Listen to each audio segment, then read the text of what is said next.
Good evening to one and all. Start करेंगे हम आज की क्लास। प्रीवियस क्लास में हमने चैप्टर 6 आईपीसी का कंप्लीट कर लिया है, यानी कि ऑफेंस अगेंस्ट द स्टेट। आज हमें स्टार्ट करना है chapter 7 offences relating to army, navy and air force, है ना, नौसेना वायुसेना से संबंधित अपराधों के विषय में। तो जो चैप्टर 7 है वो एग्जाम पॉइंट ऑफ व्यू से बहुत ज्यादा इंपॉर्टेंट नहीं है। प्री और मेंस में इससे क्वेश्चंस नहीं आते हैं, इसलिए मतलब ये एज सच इम्पोर्टेंट नहीं है। लेकिन क्योंकि आईपीसी का पार्ट है और हम जो तैयारी कर रहे हैं, तो एक बार हमें हमारे बेयरक्स के सारे प्रोविजन रीड जरूर करना चाहिए, है ना। क्योंकि आप ये कह नहीं सकते कि कभी आया नहीं है जो एग्जाम में, वो कभी आएगा भी नहीं। कभी कभी ऐसा होता है कि एक आध क्वेश्चन आ सकता है, तो इसलिए हम कोई भी पार्ट स्किप नहीं करेंगे। बाकी ये है कि हाँ, इम्पोर्टेंट नहीं है तो बस एक बार पढ़ लीजिए, ताकि आपके वो चीज संज्ञान में रहे कि हाँ भाई, ये भी कोई चैप्टर था, ये भी कोई सेक्शन थी, इसमें भी कुछ प्रोविजन हमने ऐसे पढ़े थे, कबर कभी यदि एग्जाम में आ जाए तो हमसे बन जाए। तो इसलिए एक बार हम अभी रीड कर लेंगे, और फिर जब कभी आप रिवीजन करेंगे तो बस एक बार थोड़ा सा हेडिंग्स पे नजर मार लिया, हो गया, ठीक है। तो चैप्टर 7 के साथ आज हम कंप्लीट करेंगे चैप्टर 9 भी, क्योंकि चैप्टर 9 भी बहुत ज्यादा इंपॉर्टेंट नहीं है, और चैप्टर 7 और चैप्टर 9 में थोड़ी थोड़ी सी सेक्शंस हमें पढ़ना है, सारी सेक्शंस हमें पढ़ना नहीं है। तो इसलिए हम चैप्टर 7 और चैप्टर 9 आज कंप्लीट करेंगे। फिर जो बीच का चैप्टर बचेगा, चैप्टर 8, वो हम नेक्स्ट क्लास में कर लेंगे, अनलॉफुल असेंबली वाला। क्योंकि मींस पब्लिक ट्रैंक्विलिटी से रिलेटेड जो चैप्टर है, ऑफेंस अगेंस्ट पब्लिक ट्रैंक्विलिटी, वो थोड़ा सा इंपॉर्टेंट है एग्जाम पॉइंट ऑफ व्यू से, तो उसको हम अलग से पढ़ लेंगे। चलिए स्टार्ट कर लेते हैं। स्क्रीन शेयर कर देती हूँ मैं आपको।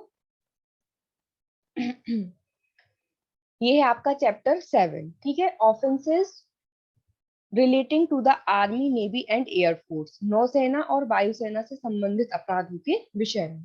तो ये कहाँ से कहाँ तक है? सेक्शन 131 टू 140, है ना, 10 धाराएं हैं इसमें, 131 से 140 तक। तो सबसे पहली सेक्शन जो है 131, ये देख लेंगे, है ना। इसमें आपको हेडिंग याद रखना है, पनिशमेंट कितनी है ये याद रखना है, ज्यादा कुछ है नहीं उसमें।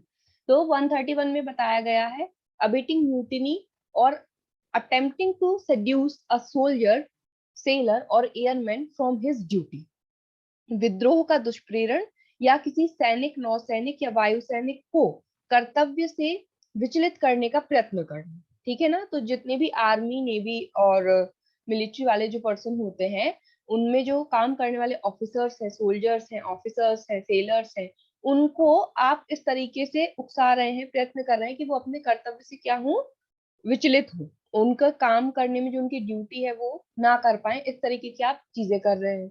या अबेटिंग म्यूटिनी, विद्रोह का दुष्प्रेरण कर रहे हैं। तो ये धारा बताती है कि अगर आप ऐसा कोई काम कर रहे हैं तो कितनी पनिशमेंट होगी। देख लेते हैं अंदर एक बार, बैरक लैंग्वेज देख लेते हैं हम क्या लिखा हुआ है।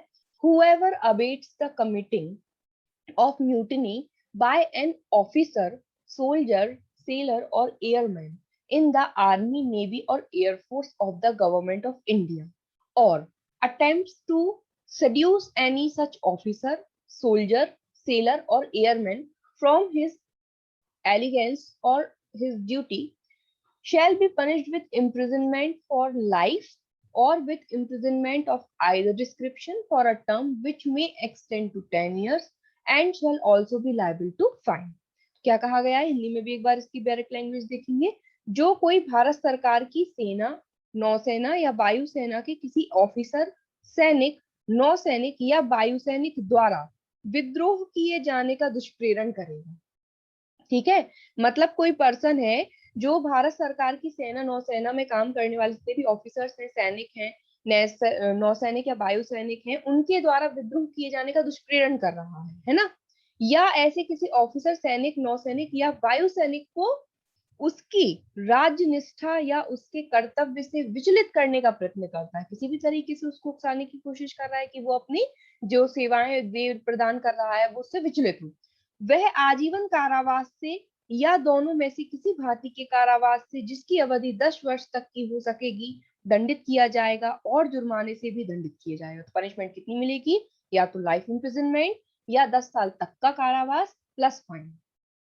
अब एक्सप्लेनेशन भी दिया है इसमें, तो एक्सप्लेनेशन में क्या बताया गया है कि in this section the word officer, soldier, seller and airman include any person subject to the Army Act 1950, मतलब इन्होंने इस एक्सप्लेनेशन में ये बताया गया है कि संबंधित जो भी एक्ट्स हैं इनसे रिलेटेड, उनके अंतर्गत जो ऑफिसर है वही मतलब है। The naval discipline act, the Indian navy discipline act, the air force act और the air force act 1950 as the case में भी। तो जितने भी ये जो एक्ट है इनके अंतर्गत जो डिफाइंड किया गया है कि ये पर्सन जो है आर्मी नेवी और सैनिक नौसैनिक या वायुसैनिक शब्द का वही अर्थ होगा जो इन एक्ट्स के अंतर्गत माना गया है, वो वही अर्थ यहाँ आईपीसी में भी लगाया जाएगा, ये स्पष्टीकरण में कहा है। ठीक है, तो एग्जाम पॉइंट ऑफ व्यू से तो ऐसा इंपॉर्टेंट है नहीं, बट फिर भी हमने एक बार रीड कर लिया क्योंकि इस चैप्टर की ये पहली धारा है 131, तो हमें इसको पढ़ना है, हेडिंग याद रख लेना है कि क्या हो रहा है। मिलिट्री, नेवल और एयरफोर्स के जो काम करने वाले ऑफिसर्स हैं, सोल्जर्स हैं, सेलर्स हैं, उनको विद्रोह करने के लिए दुष्प्रेरण किया जा रहा है और ऐसा कुछ कार्य किया जा रहा है जिससे वो अपनी ड्यूटी से क्या हो, विचलित हो, अटेम्प्ट प्रयत्न हो रहा है, तो उसकी सजा है यहाँ पे। ठीक है, आगे देखते हैं। आगे अब आपको इसके बाद पढ़ना है सेक्शन 132। 132 क्यों देख लेना है, क्योंकि इसमें डेथ सेंटेंस है और आईपीसी में बहुत कम अपराध ऐसे हैं जहां डेथ सेंटेंस है, इसलिए जहां जहां डेथ सेंटेंस वाले प्रोविजन है वो हमें एक बार जरूर देख के चलना है ना, क्योंकि जहां पर डेथ सेंटेंस है मतलब वो बड़ा अपराध है और वो एग्जाम में पूछ सकते हैं, नहीं पूछा अभी तक वो एक अलग बात है, लेकिन हो सकता है पूछ ले, इसलिए 132 ध्यान रखना। चैप्टर 7 132 में यहाँ पर डेथ पनिशमेंट की बात हो रही है। अब of mutiny if mutiny is committed in consequence thereof, विद्रोह का दुष्प्रेरण यदि उसके परिणाम स्वरूप विद्रोह किया जाए। ठीक है ना, तो जो जस्ट हमने 131 में पढ़ा कि विद्रोह करने का दुष्प्रेरण किया जा रहा है, अगर उसके कॉन्सिक्वेंस में म्यूटिनी हो जाए, विद्रोह हो जाए, तो फिर क्या पनिशमेंट होगी। तो whoever abets the committing of mutiny by an officer, soldier, sailor or airman in the army, navy or air force of the government of India shall, if mutiny be committed in consequence of that abatement, be punished with death or with imprisonment for life or imprisonment of either description for a term which may extend to 10 years and shall also be liable to fine। क्या कहा गया है, जो कोई भारत सरकार की सेना, नौसेना या वायुसेना के किसी ऑफिसर, सैनिक, नौसैनिक या वायुसैनिक द्वारा विद्रोह किए जाने का दुष्प्रेरण करेगा, यदि उस दुष्प्रेरण के परिणाम स्वरूप विद्रोह हो जाए, तो वह मृत्यु से या आजीवन कारावास से या दोनों में से किसी भांति के कारावास से जिसकी अवधि 10 वर्ष तक की हो सकेगी दंडित किया जाएगा और जुर्माने से भी दंडित किया जाएगा। तो क्या क्या पनिशमेंट मिल सकती है, अगर म्यूटिनी का अबिटमेंट किया और कॉन्सिक्वेंस में कमिट कर दी गई म्यूटिनी, विद्रोह कमिट हो गया, तो या तो आपको कोर्ट डेथ सेंटेंस देगी या लाइफ इम्प्रिजनमेंट देगी या 10 साल तक का कारावास दे सकती है प्लस फाइन। ठीक है, तो डेथ सेंटेंस 121 में पढ़ी थी हमने, फिर ये 132 में आ गई। ठीक है, 121 में क्या था, waging war against the government of India, Bharat सरकार के विरुद्ध युद्ध करना, युद्ध करने का प्रयत्न करना और युद्ध का दुष्प्रेरण, सेक्शन 121 में डेथ सेंटेंस पढ़ ली, अब 132 में डेथ सेंटेंस पढ़ ली। तो ये आप कहीं पर एक पेज में आप चाहें तो इसको मेंशन करते जाएं, ये आपके एक एज अ नोट्स प्रिपेयर होंगे, एक आप पेज तैयार कर लें जिसपे आप लिखते जाएं कि डेथ सेंटेंस वाली सेंटेंस से रिलेटेड सेक्शंस कौन सी हैं, प्रिपरेशन कहाँ कहाँ पनिशेबल है, हमने प्रिपरेशन पढ़ा था 122 में, और तो वो भी आप सेक्शन मेंशन कर लीजिए कहाँ कहाँ हम अभी प्रिपरेशन पढ़ चुके हैं। ठीक है, ऐसे अपने तैयार करते जाइए, कभी भी रिवीजन करना है तो वो पेज निकाला और फटाफट से रिवीजन कर लिया कि आईपीसी में डेथ सेंटेंस वाली कौन सी सेक्शन से फटाफट से आपको एक बार जैसे एग्जाम टाइम पे होता है ना कैसे क्विक रिवीजन करें, तो यही तरीका होता है क्विक रिवीजन करने का। अभी हम पढ़ रहे हैं क्लास में तो हमें प्रोविजंस मिलते जा रहे हैं, अब आप उसको एक पेज पे लिखते जाइए कि पहली सेक्शन अभी कहाँ पर आई, डेथ सेंटेंस 121, अब ये 132। तो अब जब आप कभी भी एग्जाम टाइम तक को क्विक रिवीजन करना है तो आपने वो पेज निकाला और फटाफट से देख लिया कि ये धाराएं हैं जिनमें डेथ सेंटेंस है। तो अब यदि आपके एग्जाम में कोई भी क्वेश्चन फ्रेम होगा, है ना, कि निम्नलिखित अपराधों में से बताइए कौन सा अपराध है जिसमें डेथ सेंटेंस है, तो अगर आपको सेक्शन वाइज हेडिंग याद होगी तो आप वहां तुरंत रिकॉल कर सकते हैं कि इस सेक्शन में ये हेडिंग थी, इस सेक्शन में ये हेडिंग थी, 4 ऑप्शन है, मतलब ये इसमें से ये वाली पढ़ी थी हमने भाई, इस सेक्शन में था डेथ पनिशमेंट। तो इस तरीके से क्या होता है, हमारे आंसर बहुत हद तक सही होने की संभावना होती है जब इस टाइप के क्वेश्चन आते हैं तो। ठीक है, चलिए, तो ये हो गई आपकी 132 कि म्यूटिनी के अबेटमेंट किया और उसके कॉन्सिक्वेंस में म्यूटिनी कमिट हुए, तो डेथ सेंटेंस हो सकती है, लाइफ इम्प्रिजनमेंट हो सकता है, 10 साल तक का कारावास हो सकता है प्लस फाइन। अब आगे देखते हैं। अब हमें सीधा पढ़ना है 133, आप बिल्कुल छोड़ दीजिए, 134 135 स्किप कर दीजिए, बिल्कुल भी पढ़ने की जरूरत नहीं है। सीधा देखेंगे 136, हार्बरिंग डिजर्टर। क्या लिखा हुआ है? हार्बरिंग डिजर्टर, अभित्य अभित्याजक को संशय देना। ये अभित्याजक या जो डिजर्टर होते हैं, ये कौन होते हैं? इनको बोलते हैं भगोड़ा। सेना से जो लोग भाग जाते हैं, तो ध्यान रखिएगा, अगर आप कभी भी कोई भी मिलिट्री, नेवल या एयरफोर्स ज्वाइन करते हैं, तो ज्वाइन करने के बाद फिर आप छोड़ नहीं सकते। अगर आपने ज्वाइन करने के बाद आपने वहां से भागने की कोशिश की, तो ये अपने आप में एक अपराध है, और इसके लिए आपको जो है सजा मिलती है। मिलिट्री कोर्ट से तो सजा मिलती ही मिलती है, साथ में आईपीसी के अंतर्गत यदि ऐसे भगौड़े को किसी ने हार्बर किया, संशय दिया, आश्रय दिया, तो उसको भी क्या होगा? पनिशेबल बनाया गया है। तो अब देखिए, सेना से भागे हुए जो लोग हैं, यदि आपने उनको किसी भी प्रकार की हेल्प की, तो सेक्शन 136 कहती है कि आपको पनिशमेंट मिलेगी। Whoever except as hereinafter expected, knowing or having reason to believe that an officer, soldier, sailor or airman in the army, navy or air force of the government of India has deserted, harbor such officer, soldier, sailor or airman shall be punished with imprisonment of either description for a term which may extend to 2 years or with fine or with both. Hindi में भी देखेंगे इसकी language एक बार, क्या लिखा हुआ है? जो कोई सिवाय एतस्मिन पश्चात यथा अपवादित के, यह जानते हुए या यह विश्वास करने का कारण रखते हुए कि भारत सरकार की सेना, नौसेना या वायुसेना की किसी ऑफिसर, सैनिक, नौसैनिक या वायुसैनिक ने अभित्यजन किया है, मतलब छोड़कर भागा है, ऐसे ऑफिसर, सैनिक, नौसैनिक या वायुसैनिक को संशय देगा, वह दोनों में से किसी भांति के कारावास से जिसकी अवधि 2 वर्ष तक की हो सकेगी, या जुर्माने से, या दोनों से दंडित किया जाएगा। तो यदि कोई भी पर्सन ऐसे डिजर्टर को आश्रय देता है, हार्बरिंग करता है, संशय देता है, आश्रय नहीं, सॉरी, संशय वर्ड है ये, हार्बर करता है, तो उसको 2 साल की सजा हो सकती है, या केवल जुर्माने से हो सकती है, या दोनों से हो सकती है। ठीक है, जानते हुए। लेकिन बस ये याद रखना है, जो पर्सन भी, अब सपोज करिए ये सेना से भाग कर आया, लेकिन इसने ये नहीं बताया अपने जब भी जहां कहीं पे भी भाग कर गया कि मैं भाग कर आया हूँ, सामने वाले को ना ये जानकारी है, ना विश्वास करने का कारण है कि ये भाग कर भी आया है, और फिर अगर उसने उसको अपने घर में रखा है, उसने सोचा कि ऐसे सडनली आ गए, तो फिर उसको 136 के अंतर्गत पनिशमेंट नहीं दिया जाएगा। ये प्रूफ होना चाहिए कि हाँ, सामने वाले पर्सन ने जानते हुए या ये मतलब विश्वास करने का कारण रखते हुए सामने वाले को हार्वर्ड दिया है। ठीक है, इसमें एक एक्सप्लेनेशन भी जुड़ा हुआ है, वो भी देखेंगे। एक्सप्लेनेशन में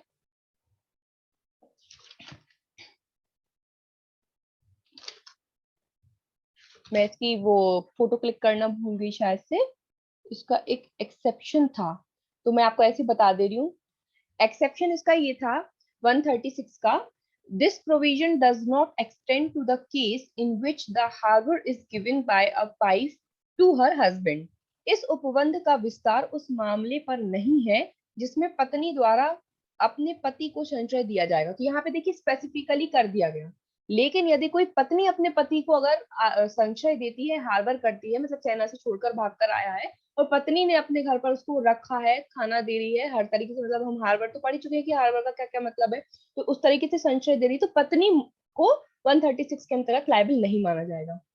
और कल भी जो हमने सेक्शन पढ़ी थी 157, जो अभी आप यहाँ पे भी देख रहे हैं कि हार्बर से रिलेटेड कौन कौन सी सेक्शन थी, तो देखिए जब हमने 52A पढ़ा था, तो 52A में 130 और 157 का आया था कि एक्सेप्ट। तो यहाँ पर, वहां जब मैंने कल देखा, श्वेता भी पूछ रही थी कि मैम वाइफ को क्या एक्सेप्शन है, हाँ, तो यहाँ पर जो है, यहाँ पर भी वाइफ को एक्सेप्शन है ना। 130 और 157 में भी क्या है, अगर वाइफ देती है हार्बर, तो उसको छूट प्राप्त है ना। वाइफ के अलावा यदि कोई व्यक्ति हार्बर करेगा तो पनिशमेंट मिलेगी, अदरवाइज नहीं मिलेगी।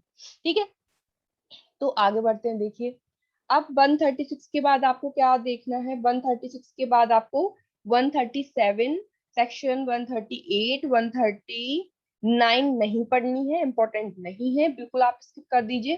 सीधा देखेंगे 140, ठीक है।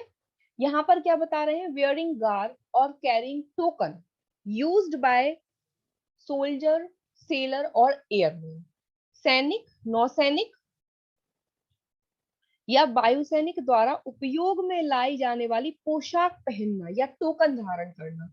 मतलब आप सोल्जर नहीं, आप ऑफिसर नहीं, आप मिलिट्री, नेवल, एयरफोर्स के मेंबर नहीं, उसके बाद आप उनकी पोशाक पहन रहे हैं या कोई टोकन जो उनको मिलता है उसको आप पहन रहे हैं, तो ये एक अपराध है। तो whoever not being a soldier, sailor or airman in the military, naval or air service of the government of India wear any garb or carries any token resembling any garb or token used by such a soldier, a sailor or airman with the intention, ये important है, यहाँ से देखिए किस intention से, with the intention that it may be believed that he is such soldier, sailor और airman। ये intention के साथ आप वो उसकी पोशाक पहन रहे हैं या टोकन यूज कर रहे हैं कि लोग आपको समझे कि आप ऐसे सोल्जर, सेलर या एयरमैन हैं। shall be punished with imprisonment of either description for a term which may extend to 3 months or with fine which may extend to 500 rupees or with both। तो आपको 3 मंथ तक का कारावास हो सकता है या 500 रुपए तक का जुर्माना सिर्फ हो सकता है या दोनों भी हो सकता है, ये अब कोर्ट का डिस्क्रिशन है। यही मिलती जुलती सेक्शन आपको मिलेगी 171 में, ध्यान रखना 140 के साथ यहीं पर लिख लीजिए 171। 140 सेक्शन 140 में मिलिट्री, नेवल और एयरफोर्स की पोशाक पहन रहे हैं, उनका टोकन यूज कर रहे हैं। और 171 में बात की गई है नॉर्मल पब्लिक सर्वेंट्स की, ठीक है, जो पब्लिक सर्वेंट होते हैं किसी भी पद पर है, उनकी कोई पोशाक पहनता है या उनके टोकन्स को यूज करता है, तो वहां पर 171 में यही सेम चीज पब्लिक सर्वेंट्स के लिए, वहां पर कितनी पनिशमेंट है, 3 मंथ्स का कारावास है, 200 रुपए का जुर्माना है या दोनों। तो यहीं पर लिख लीजिए क्योंकि ज्यादा कुछ अंतर है नहीं। 140 में आर्मी, नेवल और एयरफोर्स के ऑफिसर्स की पोशाक पहनना और टोकन है, और 171 में पब्लिक सर्वेंट की पोशाक पहनना और टोकन है, ठीक है। दोनों में पनिशमेंट कितनी है, 3 मंथ का कारावास हो सकता है, फाइन अलग अलग है। मिलिट्री, नेवल, एयरफोर्स का है तो 500 रुपए, पब्लिक सर्वेंट है तो 200 रुपए या दोनों, ठीक है। तो यहीं की यहीं आपकी दो सेक्शन हो गई, 140 प्लस 171, ठीक है। अब इसके बाद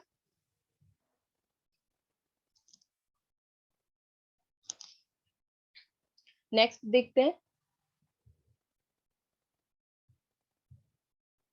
ये हो गया आपका चैप्टर कौन सा, 7 कंप्लीट, ठीक है। चैप्टर 7 131 से 140 था, जिसमें से हमने देख ली। एक बार आप चाहें तो रिकैप ले लीजिए कौन कौन सी सेक्शन पढ़ना है। सीधा आपको 131 पढ़ना है, 131 के बाद 132 पढ़ना है, 132 के बाद आपको 136 देखना है, और 136 के बाद आपको 140 देखना है, ठीक है। अब आएगा हमारा चैप्टर 9 देखेंगे। 8 अभी हम स्किप करके चल रहे हैं, चैप्टर 8 हम अलग क्लास में पढ़ेंगे। चैप्टर 9 ऑफेंसेस बाय और रिलेटिंग टू पब्लिक सर्वेंट्स, लोक सेवक द्वारा या उनसे संबंधित अपराधों के विषय में। कहाँ से है ये चैप्टर, तो ये 166 से स्टार्ट है, 161 से था, लेकिन 161 से 165 ए तक की जो सेक्शन है उनको यहाँ से रिपील्ड कर दिया है, और प्रिवेंशन ऑफ करप्शन एक्ट 1988 में वहां पहुंच चुके हैं ये प्रोविजन, ठीक है। भ्रष्टाचार निवारण अधिनियम 1988 में अब ये प्रोविजन हम पढ़ते हैं, भ्रष्टाचार से संबंधित थे, तो ये आईपीसी से हट गए हैं, ठीक है। तो अब ये जो चैप्टर है आपका वो 166 से 171 तक है, तो आपको याद रखना है 166 to 171। Exam point of view से ये चैप्टर भी बहुत ज्यादा इंपॉर्टेंट नहीं है, लेकिन 2013 में और 2018 में इसमें जो अमेंडमेंट हुआ और सेक्शन 166 के बाद 2 सेक्शन जोड़ी गई, 166A 166B, इसलिए ये थोड़ा एग्जाम पॉइंट ऑफ व्यू से इंपॉर्टेंट हो जाता है, क्योंकि अब ये लेटेस्ट अमेंडमेंट माना जाएगा। तो अब जो भी लेटेस्ट अमेंडमेंट होता है तो एग्जाम पॉइंट ऑफ व्यू से फिर वो हमें पढ़ना होता है, क्योंकि एग्जाम में आने की संभावना होती है, ठीक है। तो इसलिए 166A और 166B बिल्कुल पढ़कर जाएं और छोड़ कर ना जाएं एक भी बात। चलिए देखते हैं। तो 166 पहले हम पढ़ लेंगे क्योंकि 166 के बाद ही नई सेक्शंस जुड़ेंगे। तो 166 में क्या बताया गया है? Public servant disobeying law with intent to cause injury to any person. लोक सेवक किसी व्यक्ति को क्षतिकारित करने के आशय से विधि की अवज्ञा करता है। तो क्या लिखा है यहाँ पे? whoever being a public servant knowingly disobeys any direction of the law as to the way in which he is to conduct himself as such public servant, intending to cause or knowing it to be likely that he will by such disobedience cause injury to any person, shall be punished with simple imprisonment for a term which may extend to 1 year or with fine or with both। क्या कहा गया है इस बार? इसमें एक बार parrot की Hindi language भी देखेंगे। जो कोई लोक सेवक होते हुए विधि के किसी ऐसे निर्देश की जो उस ढंग के बारे में हो जिस ढंग से लोक सेवक के नाते उसे आचरण करना है, जानते हुए अवज्ञा इस आशय से या इस संभाव्य यह संभाव्य जानते हुए करेगा कि ऐसी अवज्ञा से वह किसी व्यक्ति को क्षतिकारित करेगा, वह सादा कारावास से जिसकी अवधि 1 वर्ष तक की हो सकेगी या जुर्माने से या दोनों से दंडित किया जाएगा। ठीक है ना? तो यहाँ पर यह बताया गया है कि कोई भी पब्लिक सर्वेंट जो है वो जानबूझ करके जानते हुए किसी ऐसे लॉ या ऐसे लॉ के डायरेक्शन का उल्लंघन करता है जिसमें उसको बताया गया है कि उसको कैसा अपना आचरण रखना है, किस तरीके से कंडक्ट करना है, लेकिन जानते हुए वो क्या कर रहा है? उल्लंघन कर रहा है। और किस इंटेंशन से उल्लंघन कर रहा है? कि ऐसा डिसओबीडियंस से किसी पर्सन को इंजुरी कॉज होगी तो फिर उसको पनिशमेंट मिलेगी। कितनी? सिंपल इम्प्रिजनमेंट जो 1 ईयर का हो सकता है, या फाइन से, सिर्फ फाइन से भी पनिशेबल हो सकता है, या दोनों से। तो अब इसमें एक इलस्ट्रेशन है, इलस्ट्रेशन देख लीजिए क्योंकि इलस्ट्रेशन से क्वेश्चन हमेशा आते रहते हैं। तो इसमें एक बार ये देख लीजिए। A being an officer directed by law to take property in execution in order to satisfy a decree pronounced in Jet's favor by a court of justice, knowingly disobeys that direction of law with the knowledge that he is likely thereby to cause injury to Z. A has committed the offense defined in this section। क्या हो रहा है यहाँ पे? का एक officer है जो न्यायालय द्वारा या के पक्ष में दी गई डिक्री की तुष्टि के लिए निष्पादन में संपत्ति लेने के लिए विधि द्वारा निर्देशित किया गया है। मतलब एक एग्जीक्यूटिंग ऑफिसर है, कोर्ट की डिक्री निकली हुई है जेड के फेवर में जिसको निष्पादित किया जाना है तुष्टि के लिए, और ये जो है का जो ऑफिसर है इसको निर्देश मिला है, लेकिन यह ज्ञान रखते हुए कि यह संभाव्य है कि तद द्वारा वह या कुछ क्षतिकारक करेगा, जानते हुए विधि के उन निर्देश की अवज्ञा करता है। अब आपको मिला है डिक्री एग्जीक्यूट कराने के लिए, लेकिन नहीं करा रहा है, एग्जीक्यूशन नहीं करा रहा है ये ऑफिसर, जानते हुए कि इससे क्या होगा जेड के फेवर में, तो जेड को क्या होगा? नुकसान होगा। तो फिर ये जो पब्लिक ऑफिसर है वो इस धारा के अंदर 166 के अंतर्गत क्या होगा? पनिशेबल होगा। तो का ने इस धारा में परिभाषित अपराध किया है। ठीक है, तो ये इलस्ट्रेशन है, आपको याद रखना है 166। अब 166 के बाद जो न्यू अमेंडमेंट्स जो सेक्शन जुड़ी है 166 ए, उसकी हेडिंग भी बहुत मिलती जुलती है। तो वो ध्यान रखना है आपको कि क्या पूछ रहे हैं। तो अगर बिल्कुल एज इट इज ये हेडिंग आए तो 166 लगाना है।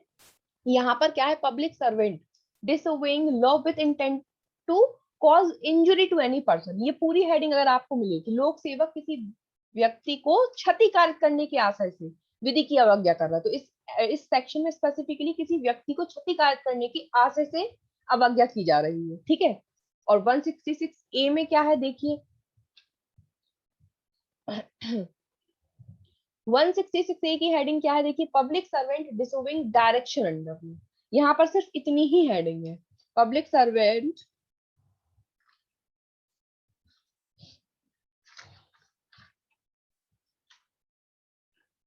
लोक सेवक जो विधि के अधीन के निर्देश की अवज्ञा करता है। ठीक है, हिंदी में भी दिखा देती हूँ आपको इसकी हेडिंग।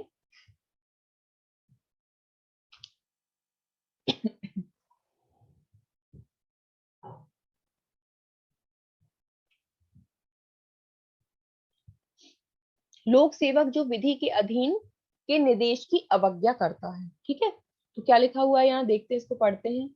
जो कोई लोक सेवक होते हुए विधि के किसी ऐसे निर्देश की जो उसको किसी अपराध या किसी अन्य मामले में अन्वेषण के प्रयोजन के लिए किसी व्यक्ति की किसी स्थान पर उपस्थिति की अपेक्षा किए जाने से प्रतिषिद्ध करता है, जानते हुए अवज्ञा करता है। क्या लिखा हुआ है इसमें? Public servant disobeying direction under law. Whoever being a public servant knowingly disobeys any direction of the law which prohibits him from requiring the attendance at any place of any person for the purpose of investigation into an offense or any other matter. मतलब एक police officer है, उसको direction मिले हैं कि उसको specifically direct किया गया है बाय लॉ, रोका गया है, प्रोहिबिट किया गया है कि किसी पर्टिकुलर पर्सन को आपको ऐसे स्थान पर नहीं बुलाना है इन्वेस्टिगेशन करने के लिए, और उसके बावजूद वो पब्लिक ऑफिसर क्या कर रहा है? उल्लंघन कर रहा है। आपको रोका गया है कि आप इन्वेस्टिगेशन पर्पज से किसी भी पर्सन को एक पर्टिकुलर प्लेस पे नहीं बुलाएंगे, है ना? आपको प्रोहिबिट किया गया, लेकिन ये जो पब्लिक सर्वेंट है ये क्या कर रहा है? डिसोबे कर रहा है ना? डिसोबे कर रहा है ऐसे डायरेक्शन को। कैसे डायरेक्शन को? जिसमें उसको प्रोहिबिट किया गया है कि वो किसी भी पर्सन को ऐसे स्थान पर अन्वेषण के लिए नहीं बुलाएगा, इन्वेस्टिगेशन के लिए नहीं बुलाएगा, जैसा कि लॉ में बताया गया है। तो यदि वो उल्लंघन करता है, पहला पॉइंट। दूसरा, whoever knowingly disobeys to the prejudice of any person any other direction of the law regulating the manner in which he shall conduct such investigation. अब क्या है कि उसको कोई अन्य निर्देश है विधि के द्वारा कि किस तरीके से उसको कार्यवाही करनी है इन्वेस्टिगेशन में, किसी ऐसी रीति को जिसमें वह ऐसा अन्वेषण करेगा, विनियमित करने वाली विधि के किसी अन्य निर्देश की किसी व्यक्ति पर प्रतिकूल प्रभाव डालने के लिए जानते हुए अवज्ञा करता है। ठीक है ना? अब बाय लॉ आपको मैनर बताया गया है, तो अब उस रीति, जो रीति बताई गई है, आप उस रीति से तो इन्वेस्टिगेशन कर नहीं रहे हैं, है ना? उस रीति के अगेंस्ट में जाके आप इन्वेस्टिगेशन कर रहे हैं। तो यहाँ पर क्या लिखा है? ऐसी रीति को, जो कोई लोक सेवक होते हुए ऐसी रीति को जिसमें वह ऐसा अन्वेषण करेगा, विनियमित करने वाली किसी विधि के अन्य निर्देश की किसी व्यक्ति पर प्रतिकूल प्रभाव डालने के लिए जानते हुए अवज्ञा कर रहा है। मतलब आपको जो बाय लॉ बताया गया है, एक मैनर प्रोवाइडेड किया गया है कि किस मैनर से आपको इन्वेस्टिगेशन कर रहा है, लेकिन आप जानबूझ करके वो लॉ में बताए गए मैनर की तरीके से इन्वेस्टिगेशन नहीं कर रहे हो, आप अवज्ञा कर रहे हो उसकी, आप डिसोबे कर रहे हो, तो आप इस धारा के अंतर्गत क्या हो? लायबल हो, 166 ए के अंतर्गत। तीसरा पॉइंट देखिए, दंड प्रक्रिया संहिता 1973, मतलब आईपीसी, सॉरी सीआरपीसी 1970, अरे हाँ, सीआरपीसी 1973 की धारा 154 की उपधारा 1, मतलब एफआईआर की बात हो रही है ना? सीआरपीसी की सेक्शन 154 में क्या बताया गया है? एफआईआर, एफआईआर दर्ज करना। तो अब यहाँ बता रहे हैं कि यदि सीआरपीसी के अंतर्गत एफआईआर के अधीन कौन कौन सी सेक्शंस के अंतर्गत की FIR? 326 A IPC, 326 B IPC, 354 IPC, 354 B IPC, 370 IPC, 370 A, 376, 376 A. इसके बाद 2018 में जो अमेंडमेंट हुआ है, ये 2013 में जुड़ी थी, ध्यान रखना। जो अभी हम सेक्शन पढ़ रहे हैं 166, ये हम पढ़े 2013 में।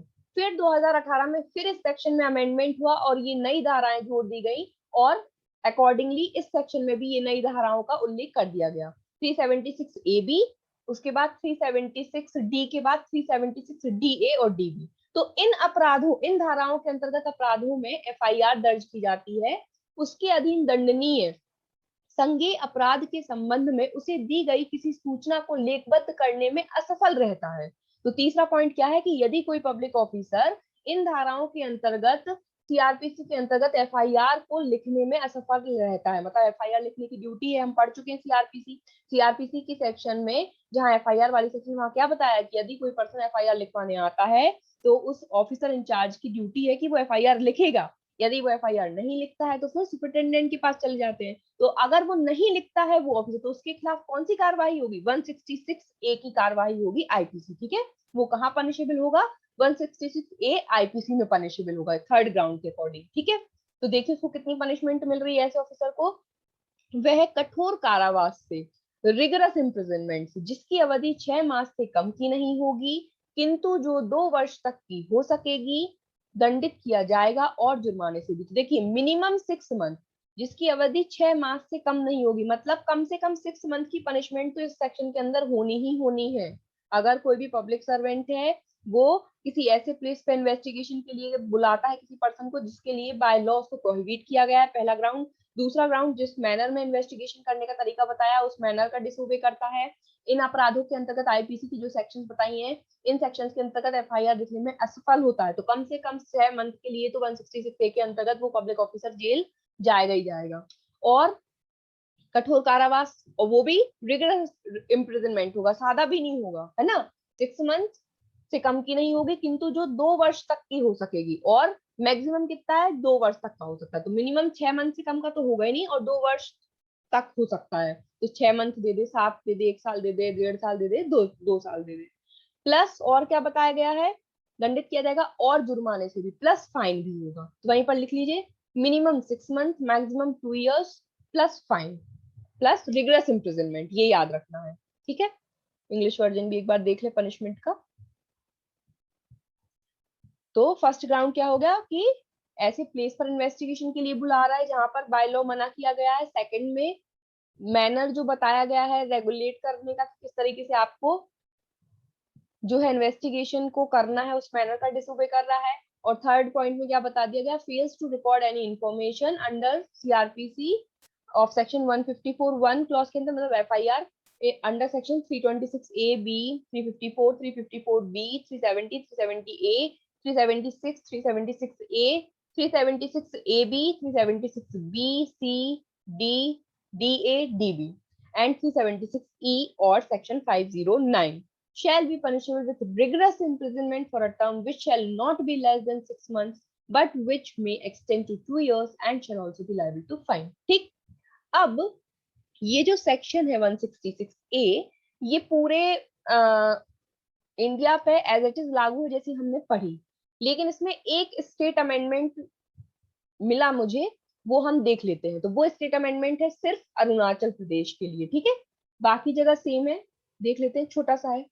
स्टेट अमेंडमेंट है अरुणाचल प्रदेश में। क्या, अरुणाचल प्रदेश में ये जो सेक्शन है 166 ए, इसकी जो क्लॉज सी पढ़ा हमने एफआईआर वाला, तो पुलिस ऑफिसर एफआईआर दर्ज नहीं करेगा इन धाराओं के अंतर्गत। तो वहां पर देखिए अरुणाचल प्रदेश में जो ये वर्ड्स एंड फिगर्स है जो हमने पढ़ी धाराएं, section 326 A B, 354, 354 A, 370, 370 A, 376, 376 A, 376 B, 376 C, 376 D और ई और सेक्शन 509, इनकी जगह पर ये वर्ड्स सब्स्टिट्यूट कर दिए गए हैं अरुणाचल प्रदेश में। कौन से वर्ड्स देखिए, the words figures and letters section 326 A, 326 B, 354 की सबसेक्शन 2 एंड 3, ये ठीक है ना, ये एक्स्ट्रा है। 354 की सबसेक्शन 2 एंड 3 इन्होंने बिल्कुल स्पेसिफिकली सबसेक्शन भी बता दी।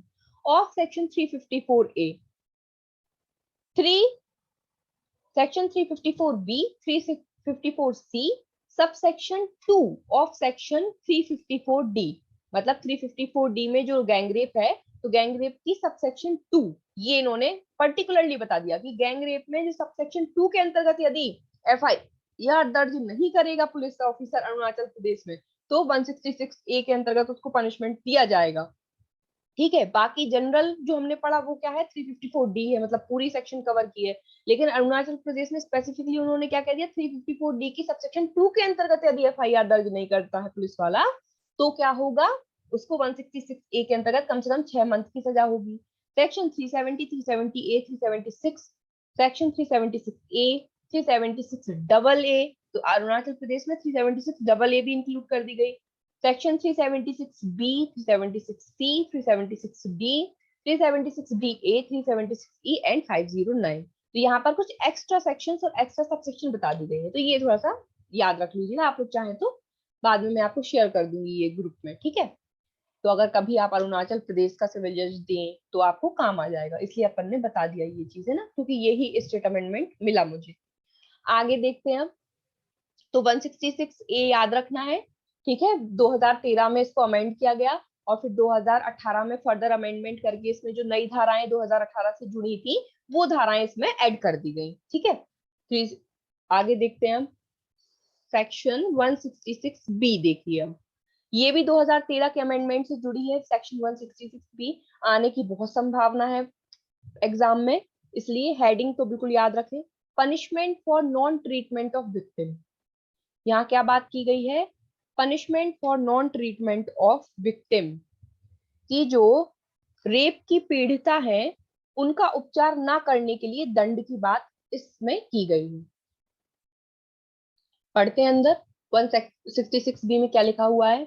तो whoever being in charge of a hospital, whether public or private, run by the central government, state government, local bodies or any other person, contravenes the provision of section 357C of CRPC 1973 shall be punished with imprisonment for a term which may extend to 1 year और with fine और with both.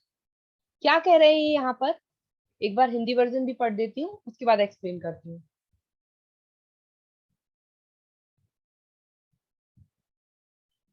सभी लोक या private अस्पताल, चाहे वे केंद्रीय सरकार, राज्य सरकार, स्थानीय निकायों की या किसी अन्य व्यक्ति द्वारा चलाए जा रहे हैं, भारतीय दंड संहिता, सॉरी ये कोई दूसरी सेक्शन ओपन हो गई,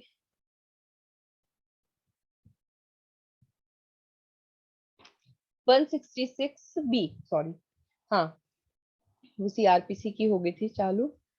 पीड़िता का उपचार ना करने के लिए दंड क्या बताया गया है यहाँ पर? जो कोई ऐसे किसी लोक या प्राइवेट अस्पताल का, चाहे वह केंद्रीय सरकार, राज्य सरकार, स्थानीय निकाय या किसी अन्य व्यक्ति द्वारा चलाया जा रहा हो, भार साधक होते हुए दंड प्रक्रिया संहिता 1973 की धारा 357 सी के उपबंधों का उल्लंघन करेगा, वह कारावास से जिसकी अवधि 1 वर्ष तक की हो सकेगी या जुर्माने से या दोनों से दंडित किया जाएगा। तो यहाँ पर इन्होंने ये कहा है कि जो सीआरपीसी की सेक्शन 357 सी है जो बात करती है ट्रीटमेंट ऑफ विक्टिम की, 357 सी सीआरपीसी में कहा गया है कि जब भी कोई रेप से पीड़ित महिला हॉस्पिटल में लाई जाएगी तो उसको तुरंत free of cost first aid provide करना है, उसको free of cost medical treatment जितना जल्दी हो सके आपको देना है, और पुलिस में कंप्लेंट करनी है। ये हॉस्पिटल्स की लाइबिलिटी उनका ट्रीटमेंट करने की बताई गई है सीआरपीसी में, प्रोसीजर 357 सी में। तो यदि सीआरपीसी के इस प्रोविजन का कोई पब्लिक सर्वेंट उल्लंघन करता है, मतलब किसी भी हॉस्पिटल में, अब यहाँ पे हॉस्पिटल कौन से? सारे हॉस्पिटल कवर कर दिए, चाहे सरकारी हो चाहे गैर सरकारी हो, है ना, चाहे प्राइवेट हॉस्पिटल हो या पब्लिक हॉस्पिटल हो, गवर्नमेंट हॉस्पिटल हो, केंद्र सरकार का हो, राज्य सरकार का हो, कोई लोकल बॉडी का हो या किसी अन्य व्यक्ति का हो, और अगर वो उसका भार साधक होते हुए मना कर देता, उसकी हॉस्पिटल में कोई विक्टिम आई है रेप से पीड़ित और वो कह देते हैं कि नहीं नहीं हम तो इलाज नहीं करेंगे, या जो है पुलिस मैटर है, या आप पहले पुलिस को बुलाइए फिर हम ट्रीटमेंट शुरू करेंगे, तो ऐसा वो नहीं कर सकते। ये उल्लंघन है 357 सी ऑफ सीआरपीसी का, और इसके लिए उन पर कार्यवाही की जा सकती है और उनको जेल हो सकती है, जिसमें 1 वर्ष तक का उनको कारावास हो सकता है या जुर्माने से दंडनीय होगा या दोनों से भी वो दंडित तो हो सकते हैं। ठीक है, तो ये हो गई आपकी 166 बी। तो अब इसमें जो हमने देखी है सेक्शन कौन सी बता रहे हैं, ये किसका उल्लंघन बता रहे हैं? सीआरपीसी की सेक्शन 357 सी का। ठीक है, तो इसको भी हम एक बार आगे देख लेंगे, 357 सी भी एक बार हम यहीं पर देख लेंगे कि क्या है। ठीक है, उससे पहले ये है सीआरपीसी की। ठीक है, ये देखिए सीआरपीसी की सेक्शन 357 सी बात करती है ट्रीटमेंट ऑफ विक्टिम। क्या कहा गया है यहाँ पर? ऑल हॉस्पिटल्स पब्लिक और private whether run by the central government, state government, local body और any other person shall immediately provide the first aid, क्या लिखा हुआ है? shall immediately provide the first aid or medical treatment free of cost to the victim of any offenses covered under section 326A, 376, 376A, 376AB, 376B, ये सारी जो section है 376 वाली, ये उससे रिलेटेड है आपके रेप से। 376C, 376D, 376DA and 376DB और सेक्शन 376E और of the Indian Penal Code and shall immediately inform the police of such incident. तो ये इनकी ड्यूटी है। तो अगर इसका उल्लंघन करता है कोई भी हॉस्पिटल का भार साधक अधिकारी तो उसको कहाँ पनिशमेंट मिलेगी? 166 बी आईपीसी।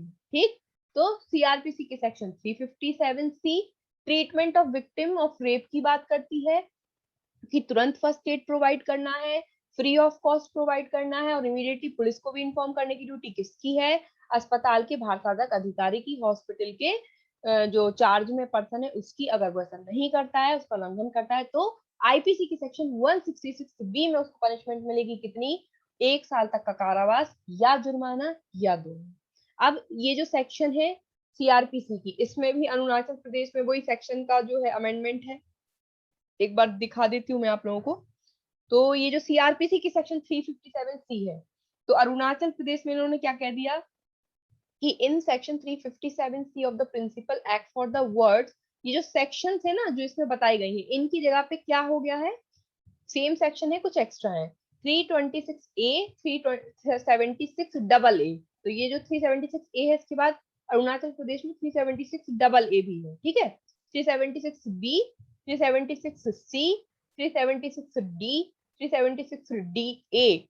ये डी ए नहीं है, ठीक है, यहाँ ऊपर नहीं है, यहाँ पर डी ए एंड 376 ई। तो ये कुछ नई सेक्शंस वहां पे उन्होंने क्या कर दी, इसमें अमेंडेड कर दी, सब्स्टिट्यूट कर दी है। ठीक है, तो ये आपकी हो गई कौन सी सेक्शन? 166 ए और 166 बी। ठीक है, इससे रिलेटेड सारे प्रोविजंस देख लिए हमने। यस, देख लिए। चलिए आगे बढ़ते हैं। तो ये चैप्टर की हमने सेक्शन 166 देख ली, 166 ए देख ली, 166 बी देख ली और सीआरपीसी की 357 सी देख ली। ठीक है, अब हमें देखना है क्या? अब आप डायरेक्ट जंप करिए 166 आईपीसी के बाद आपको 167 नहीं पढ़ना है, 168 नहीं पढ़ना है, 169 नहीं पढ़ना है, आप छोड़ दीजिए इन सेक्शंस को। आप डायरेक्ट आइए सेक्शन 170 पे, पर्सोनेटिंग अ पब्लिक सर्वेंट। ठीक है, वैसे तो एग्जाम में ये भी नहीं पूछी जाती है, कभी कभार है पूछ ले फिर, लेकिन हम इसको देख के चल रहे हैं। हम वो सेक्शंस देख रहे हैं जो बाय चांस यदि हमारे एग्जाम में आ जाए तो हमसे बन जाए। तो 3170 में क्या बताया गया है? पर्सोनेटिंग अ पब्लिक सर्वेंट, लोक सेवक का प्रतिरूपण कर लेना। प्रतिरूपण मतलब आप हो नहीं पब्लिक सर्वेंट, लेकिन आप अपने आप को पब्लिक सर्वेंट बनाकर घूम रहे हो दूसरों को झांसे मिलाने के लिए, तो आपने अपराध 170 का किया है और आपको पनिशमेंट मिलेगी। तो whoever pretends to hold any particular office as a public servant knowing that he does not hold such office, क्या कर रहा है व्यक्ति? जो कोई किसी विशिष्ट पद को लोक सेवक के नाते धारण करने का उपदेश यह जानते हुए करेगा कि वह ऐसा पद धारण नहीं करता, मतलब आप उस पद पर नहीं है, आप नहीं करते वो होल्ड पब्लिक सर्वेंट का, लेकिन आप प्रिटेंड कर रहे हैं कि आप अधिकारी हैं, जानते हुए, ये जानते हुए कि आप अधिकारी नहीं है। ठीक है ना, तो क्या होगा?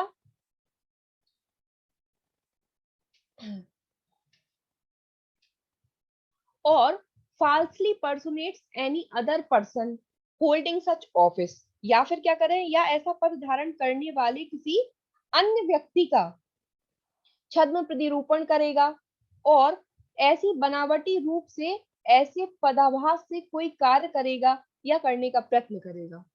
और falsely personate any other person holding such office, या फिर किसी अन्य पर्सन को आप क्या है पर्सनेट कर रहे हो कि ये पब्लिक सर्वेंट है, या तो अपने आप को पब्लिक सर्वेंट बना रहे हो या किसी अन्य व्यक्ति को प्रिटेंड कर रहे हो कि ये पब्लिक सर्वेंट है। And in such assumed character does or attempt to do any act, और क्या कर रहे हो? अपने आप को ऐसा अधिकारी बताने के बाद या किसी दूसरे को ऐसा अधिकारी बताने के बाद कुछ ना कुछ आप उस पद पर जो भी उसके कार्य होते हैं उस पद के, उसको प्रिटेंड करके आप ऐसा कैरेक्टर करके आप प्रयास कर रहे हो कि आप उस ऑफिस का वो काम करवा सको या आप कर सको, है ना। In such assumed character does और attempt to do any act under colours of such office, मतलब सपोज करो आप अपने आप को प्रिटेंड करो कि मैं कलेक्टर हूँ और आप कोई एक्ट कर दो, है ना, आप बोलो कि मैं ही कलेक्टर हूँ, मैं ही पुलिस ऑफिसर हूँ, मैं ही डॉक्टर हूँ, किसी भी आप मतलब पब्लिक सर्वेंट का अपने आप को वो पर्सोनेट कर रहे हो और उसकी जो कर्तव्य होते हैं उस पद के, वो आप अपनी साइड से क्या कर रहे हो, एक्ट कर रहे हो या आपने प्रयत्न किया, अटेम्प्ट किया, तो आप इस धारा के अंतर्गत लाइबल हैं। तो shall be punished with imprisonment of either description for a term which may extend to 2 years और विथ फाइन और विथ बोथ।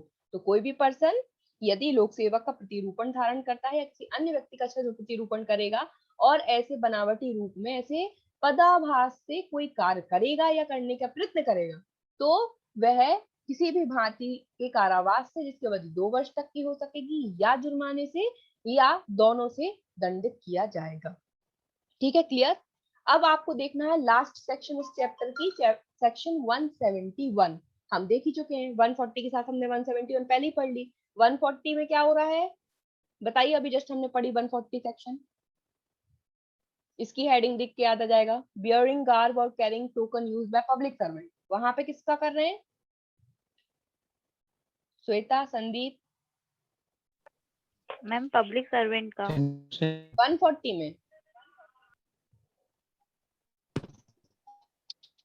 सैनिक, नौसैनिक मैम। हाँ, 140 में मिलिट्री, नेवल और एयरफोर्स के ऑफिसर, सेलर और सोल्जर्स का, वहां पर उनकी पोशाक, उनकी टोकन वगैरह यूज कर रहे हैं 140 में, तो वहां 3 मंथ या 500 रुपये जुर्माना या दोनों से दंडनीय है। और यहाँ पर पब्लिक सर्वेंट की पोशाक पहन रहे हैं या पब्लिक सर्वेंट का टोकन धारण कर रहे हैं, तो यहाँ पे कितना है ये देख लीजिए, 3 मंथ्स या फाइन जो 200 रुपए तक का हो सकेगा या दोनों, बस इतना याद रखना और कुछ नहीं। ठीक है, तो ये आज अपने 2 चैप्टर कंप्लीट, चैप्टर 7, चैप्टर 9। अब बचा बीच का चैप्टर 8, तो वो हम कल से स्टार्ट कर लेंगे। ठीक है, इतनी ही सेक्शंस आपको देखनी और ज्यादा नहीं देखनी है। 4 सेक्शन वहां, 4 सेक्शन यहाँ। ठीक है, 166A और 166B इंपॉर्टेंट है, वो आती है, आई है एग्जाम में, आ सकती है, तो उनको जरूर अच्छे से पढ़ लेना। क्लियर? चलिए नेक्स्ट क्लास में मिलते हैं फिर।